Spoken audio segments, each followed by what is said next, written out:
एक जंगल में एक हाथी और एक बकरी रहते थे। दोनों बहुत पक्के दोस्त थे। दोनों साथ में मिलकर हर दिन खाने की तलाश करते और साथ में ही खाते थे। एक दिन दोनों खाने की तलाश में अपने जंगल से बहुत दूर निकल गए। वहां उन्हें एक तालाब दिखाई दिया। उसी तालाब के किनारे एक बेर का पेड़ था।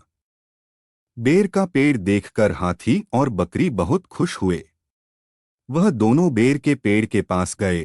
फिर हाथी ने अपनी सूंड से बेर के पेड़ को जोर से हिलाया और जमीन पर ढेर सारे पके हुए बेर गिरने लगे।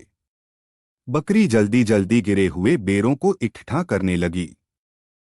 संयोगवश उसी बेर के पेड़ पर एक चिड़िया का घोंसला भी था, जिसमें चिड़िया का एक बच्चा सो रहा था और चिड़िया दाने की खोज में कहीं गई हुई थी।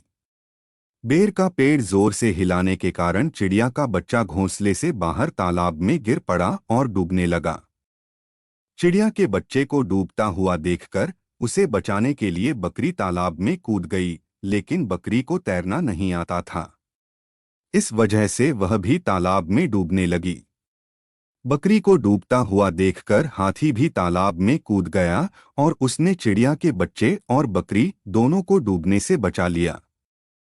इतने में चिड़िया भी वहां पर आ गई थी और वह अपने बच्चे को सही सलामत देखकर बहुत खुश हुई। उसने हाथी और बकरी को इसी तालाब और बेर के पेड़ के पास रहने के लिए कहा।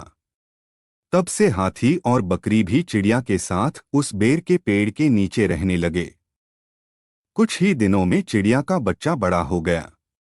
चिड़िया अपने बच्चे के साथ जंगल में घूमकर आती थी और हाथी और बकरी को जंगल में किस पेड़ पर फल लगे हैं इसकी जानकारी देती थी। इस तरह हाथी, बकरी और चिड़िया मजे में रहते और खाते पीते थे।